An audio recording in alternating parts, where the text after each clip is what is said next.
Vamos lá para mais um bloco sobre formação territorial do Brasil. No último bloco, finalizamos falando sobre o desenvolvimento, né, mesmo do território e também da divisão dos estados internamente no Brasil. E aqui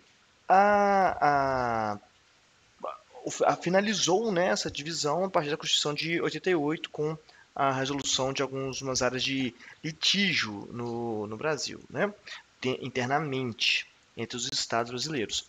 Bom, vamos agora seguir para dizer o seguinte: esse então é o cenário atual, mas que, assim como o espaço geográfico modifica ao longo do tempo, essa divisão territorial, essa divisão regional também vai modificar. Então não é à toa que já existem, né, projetos de criação de novos estados, como esses aqui que a gente pode ver no mapa. Então, olha só, criação de 11 estados, sendo que 3 deles aqui são territórios federais, né, que é uma forma diferente de gestão daquele espaço, né, a nível um estado, porém, assim como uma espécie de distrito federal, fica sob ordem do poder da União, né, federal. Então nós temos aí, ali no norte, na Cabeça de Cachorro, que é uma das partes menos povoadas do Brasil, né, aquele sistema ali que está com o numeral 1, seria o território federal do Rio Negro. O 2 é a proposta do Estado do Alto Solimões ou Território Federal de Solimões, a proposta em aberta. 3, Território Federal do Juruá, né, tudo ali bem próximo naquele ponto. Né, e de fato são pontos muito isolados, né, de infraestrutura, de estradas e também de povoamento. Também ali tem aí sim o 4, Tapajós, e 5, Carajás. Esse, inclusive, já adiantando para vocês, foram os últimos que chegaram mais próximos de serem de fato criados, né? Chegou a haver um referendo no Pará para a criação desses estados, porém a população do Pará não aceitou, a maioria preferiu que não. Isso se deve muito ao fato de que a grande parte da população está em Belém, né, que não gostaria de ver o Estado sendo dividido, né, perdendo ali o posto de gerenciar esses outros territórios, outros municípios desse território do Estado, né? Mas foi o que mais chegou perto. O que mais nós temos aqui também? O Gurguela, que fica ali na... Gurgueia, desculpa. Gurgueia, que fica ali no sul do Piauí. 7, o Araguaia, naquele canto nordeste do Mato Grosso, com uma divisão ainda imprecisa em relação ao 10, que seria o Mato Grosso do Norte. O que mais que nós temos aqui? Assim, o estado do São Francisco, que seria esse estado do oeste baiano. Maranhão do Sul. E finalmente, já falamos, Mato Grosso do Norte, finalmente 11, o território federal do Oiapoque. E aí fica a questão, né? Seria favorável criar novos estados atualmente? Isso aí é uma questão muito interessante. Dizer que simplesmente que não, todo o argumento que falar que não vai esbarrar numa questão. Poxa, mas na história toda foram criados vários territórios, fragmentando o território nacional para melhor gestão, né? Descentralização do território. Porque a partir de 88 já é o ideal, sendo que a população do Brasil aumentou, houve muita migração interna, né? Isso é um ponto, né? O argumento que geralmente mais vai contrariar a criação de novos estados é essa polêmica relativa a gastos públicos. Mas que ao mesmo tempo nós poderíamos questionar a existência de estados pequenos, como Rio de Janeiro, Espírito Santo, Sergipe, Alagoas, enfim, Rio Grande do Norte, porque são também pequenos, né? Santa Catarina, enfim, vários estados pequenos. Então, Por que há uma divisão tão desigual, né, dessa criação de territórios, né? Uma vez que de estados, uma vez que eles são importantes para a fragmentação, né? Então, mais uma vez dizendo, né, o espaço geográfico é vivo, se modifica, então a forma de se dividir também vai se modificar. Estados muito grandes podem ser divididos para serem mais bem governados. Imaginar que a Amazonas é um estado maior do que muitos municípios. Desculpa, muito maior do que muitos países. Muito maior que muitos países. Só que, porém, não pode ser dividido entre estados. É um estado já, que é dividido por municípios, poucos municípios, e que muitas vezes fica em cargo de uma gestão municipal gerir espaços maiores que também países, né? Então isso é muito complicado. A fragmentação do território é importante sim para descentralizar o poder, ter uma gestão mais própria de cada lugar e evitar ali os compassos, né? E aí nós podemos perceber que a leste tem estados menores, com exceção de Bahia e Minas Gerais, que são estados maiores, assim, na região leste, mas que eles vão aumentando à medida que vai para oeste. O mesmo ocorre nos Estados Unidos, apesar de que lá há muitos estados e mais com tamanhos mais ou menos iguais, né?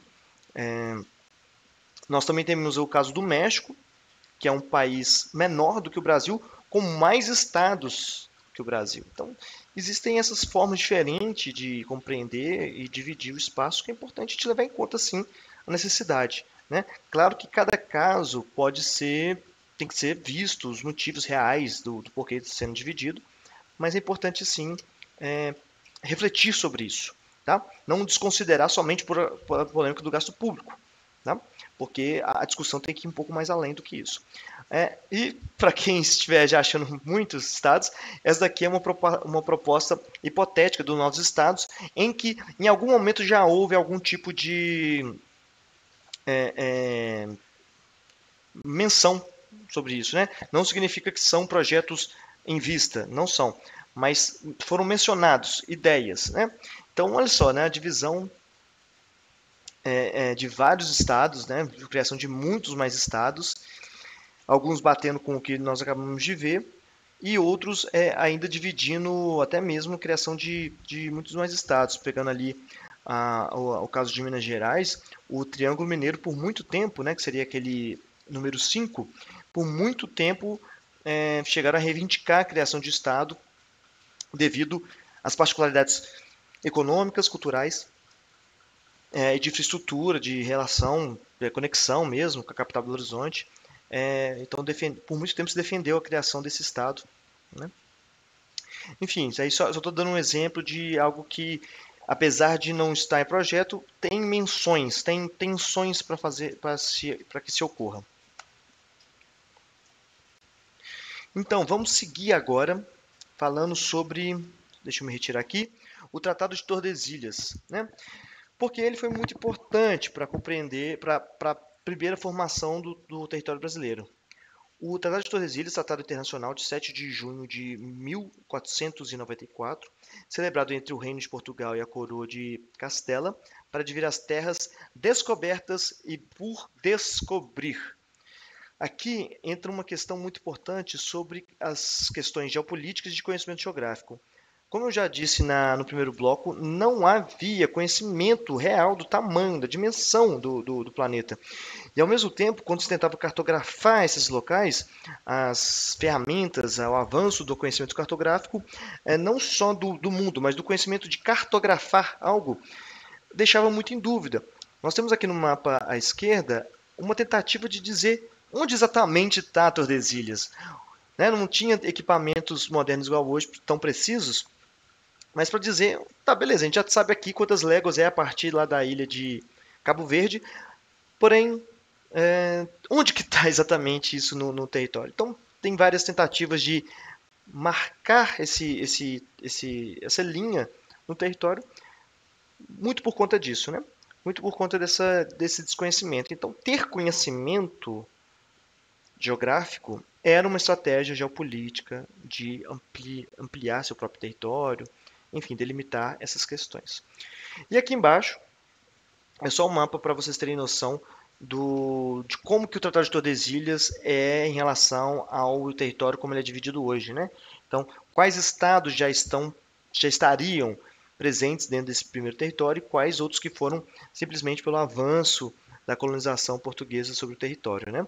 Então, podemos ver aí que estados como o Rio Grande do Sul, Mato Grosso do Sul, Mato Grosso, Amazonas, Roraima, Acre, Roraima e Amapá são estados que estão totalmente fora desse tratado, logo foram criados justamente por conta desse avanço em direção a oeste. Aqui é muito importante também dizer que nesse momento em que o Tratado de Tordesilhas é assinado, a Espanha e Portugal estão, de certo modo, dominando a expansão marítima no mundo. Não é à toa que são pioneiros nesse processo, mas eles dividem, assim, né? Tem uma espécie de aval, portanto, de dividir o mundo em dois, de quem vai ser o quê, né? Então, o Tratado de Tordesilhas faz esse fechamento ali no hemisfério oeste, enquanto o Tratado de Saragoça, 1521, mostra o limite ali do hemisfério leste. Então, seria mais ou menos assim a divisão entre esses dois reinos, né? Utilizando ali a ilha de Cabo Verde como referência. Pois é, depois do Tratado de Tordesilhas, nós temos um outro tratado muito importante, que é o Tratado de Madrid. Esse Tratado de Madrid basicamente vai dar corpo a algo mais parecido com o território atual. Ele foi assinado em 1750. E aqui entra um personagem que vocês que já devem ter, né, devem ser aí admiradores, pelo menos, da diplomacia, né, já devem ter ouvido falar de Alexandre de Gusmão. Ele foi, de fato, um dos principais diplomatas de negociação, de que viabilizou o Tratado de Madrid com os interesses portugueses, dos interesses de Portugal. Nós temos aqui o argumento que ele utilizou para isso, o chamado desculpa, Itapossedetes, que seria o argumento de quem possui de fato deve possuir de direito. Se você tem de fato aquele território, o Utpossedetes, se você já está ali naquele território, então tem que ter por direito. Esse daí é o principal argumento que ele utiliza para dizer, olha, vamos estabelecer que o território chegue mais a oeste.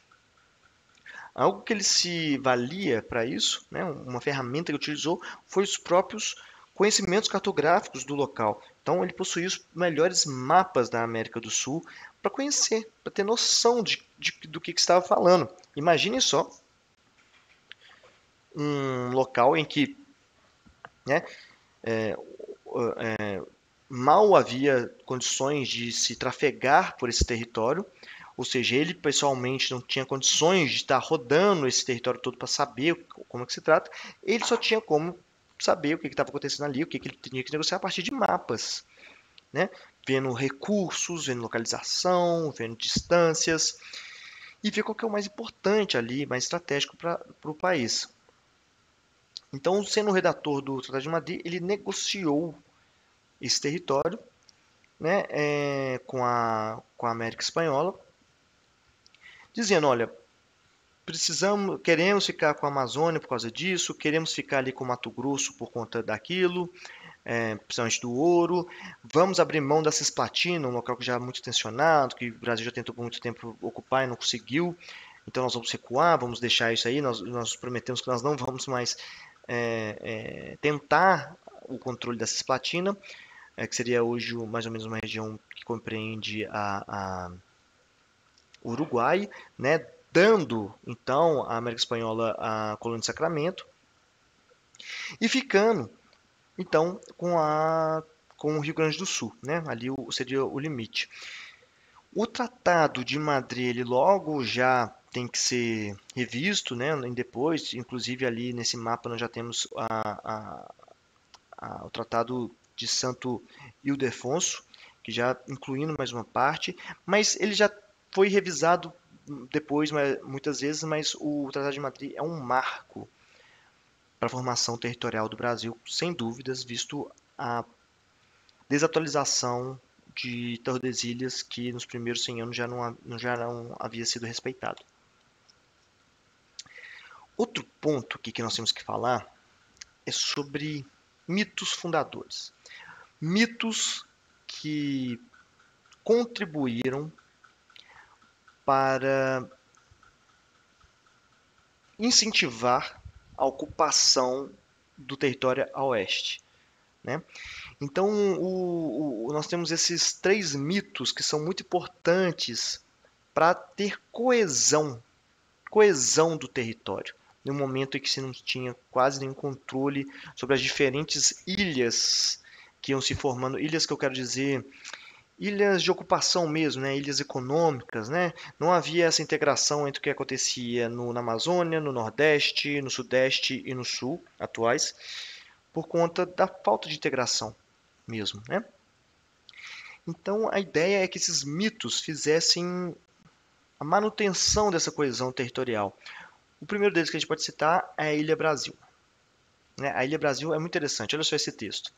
A Ilha Brasil teria operado na construção de uma razão geográfica de Estado e na definição de um imperativo geopolítico para os 3 primeiros séculos de formação territorial do Brasil, que é muita coisa, né? A unicidade do território colonial lusitano, fruto de segregação insular, emanava da própria natureza. Aí, pulando o trecho, o Brasil erguia-se como realidade geográfica anterior à colonização, como herança recebida pelos portugueses, ao invés de uma conquista e exploração colonial, dádiva e destino. A ideia de que a ilha Brasil estava lá para ser ocupada por Portugal. E que Ilha Brasil é essa? É uma ideia sustentada, primeiro, pelo desconhecimento geográfico, né, real. Não se sabia exatamente o que havia no interior desse continente enorme, desse continente da América do Sul enorme, né? Mas que a sustentação, não só pelo desconhecimento, mas também pela existência comprovada de uma foz de um rio muito grande, que é o Rio Amazonas ao norte, um rio com imensidões, né? Se o rio já é muito grande, a foz dele é maior ainda. E também sustentada pela foz do Rio Prata, que também tem uma foz muito larga. Essa disposição geográfica das fozes dava a impressão de que elas se completavam em algum momento no interior do continente, formando uma ilha. Uma ilha tem mais coesão, como diz aí, de unicidade, do que simplesmente um território aberto, que permitiria a expansão de outras territorialidades, da formação de outros territórios. Então a Ilha Brasil teve essa importância para dizer, olha, a gente tem que ocupar tudo que estiver aqui dentro desse conjunto cercado pelos rios. Isso nos faz uma coisa só. Beleza. Há também o mito do Eldorado, que ele também é conhecido como Lagoa... eu conheço como Eldorado, mas eu já vi em algum lugar alguma coisa de Lagoa Dourada, Lagoa Interior, algo assim, mas que é quase que completa a Ilha Brasil. Que seria o quê? Onde esses 2 rios se encontrarem do outro lado do continente, haveria o Eldorado, um local com ouro abundante, tesouro à disposição, e isso já dava uma outra característica enquanto mito, que era o incentivo para que os bandeirantes mantivessem suas jornadas para entrada no continente. Que não bastava estar ali só no litoral, não era o suficiente. Teria que avançar para dentro. Quem encontrasse seu dourado estaria ali com uma afluência de recursos para sempre, né, para todas as gerações. Então é algo que incentivou o avanço a oeste. E por fim, o outro mito Aí, característica também de unicidade é o mito da língua única. A ideia de que em toda essa ilha Brasilis haveria a, a comunicação a partir de uma língua só, que ali teria uma conexão com o Tupi-Guarani. Essa é a língua única, dando, mais uma vez, a ideia de conexão, de unicidade, portanto, de preservação de um território só. Tá? Esses mitos aí são importantes saber, tá? Porque eles são, principalmente da Ilha Brasil, porque estão muito tiveram muito presente por muito tempo, né, na formação do Brasil. Ok. E aqui eu tinha falado sobre ilhas econômicas, né? Ilhas do espécie de uma ilha econômica mesmo, né? Uma ilha de no sentido de não integração com o restante, não é tudo integrado, são pontos isolados, né? E o que seriam isso, né? Deixa eu me retirar aqui. Não, na verdade, antes de eu me retirar, vamos ver esse mapa. O que seria essas ilhas econômicas? Olha só, no norte do Brasil nós temos ali a exploração das drogas do sertão, e nesse ponto todo o esforço vai ser para isso, para explorar esse tipo de recurso, se especializar nesses tipos de recurso, na navegação facilitada pelo Rio Amazonas, como já conversamos, e toda a sua rede hidrográfica, né? O Rio Amazonas é uma rede hidrográfica de mais fácil navegação do que os outros do continente. Então permitia não só um avanço a oeste, mas também a exploração do território como um todo. Então ali ficou muito especializado naquele ponto, então era muito separado do restante das outras frentes de colonização. Né? Nós temos ali também a frente, seguindo aqui, da mineração principalmente na região de Cuiabá, Vila Bela, em Mato Grosso, mas também nas Minas Gerais, que é um outro também tipo de colonização, outro tipo de leis, outro tipo de situação, né?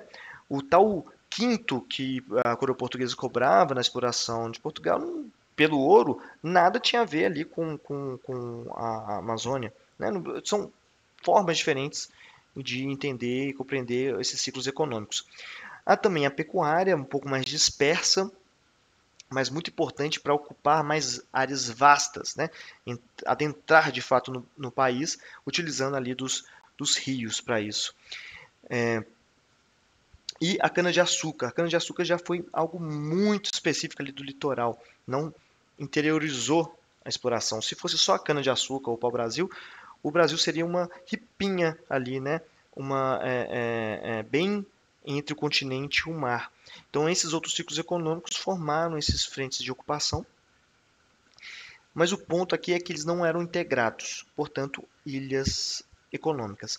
E reparem só que essas ilhas, né, econômicas dão mais ou menos ali, se você olhar o mapa, e de fato o mapa não tem divisão territorial, né? Mas se a gente for ver essas ilhas econômicas, elas dão quase que um formato do país, né? Ou seja, essas ilhas estavam ocupadas dentro de um território. E aí, olha só que interessante essa passagem daqui que eu vou ler com vocês. Vamos retirar. O Brasil não nasceu com a federação e nem com seus membros federados. Desculpa, o Brasil não nasceu com a federação e nem seus membros federados constituíam estados autônomos que abdicaram de sua soberania pactuando a federação, como no caso clássico da nação norte-americana. Ao contrário, o governo central no Brasil preexistia à federação e essa foi por ele, em grande parte, construída dentro de uma tensão constante que contrapunha forças políticas legitimadoras da centralização e da descentralização do poder. E aí, deixa isso aí em molho, vamos para outra parte. O Brasil não será concebido como um povo, e sim como uma porção de espaço terrestre, não uma comunidade de indivíduos, mas como um âmbito especial. Isso aqui é muito interessante porque é estranho dizer que o Brasil é uma nação até mesmo mais antiga que, por exemplo, a Itália, por exemplo. Né? Estranho por quê? Porque povo italiano já se consistia como uma nação antes mesmo do território Itália. No caso do Brasil, não. No caso do Brasil, houve essas ilhas que estavam todas dentro de um território que português chamava de Brasil, né? E depois de um momento, chamava sobre Brasil. Isso significa que a nação brasileira foi construída primeiro como território, e não como nação, não como povo, com identidade única, né? Isso teve que ser construído ao longo do tempo, para se manter unido, né? Então isso é muito bacana, né, de pôr em mente de qual foi o processo de formação do Brasil, muito diferente de aquele país que um povo unido procura o seu território, né? Ele, essas pessoas por acaso estavam dentro desse território chamado Brasil, né? Esse aí que é o ponto que deve ser colocado aqui. Pessoal, passando aqui o nosso tempo do bloco, na próxima aula, no próximo bloco, seguiremos falando mais sobre os motivos pelos quais o território brasileiro teve esse formato atual. Tá bom? Até lá.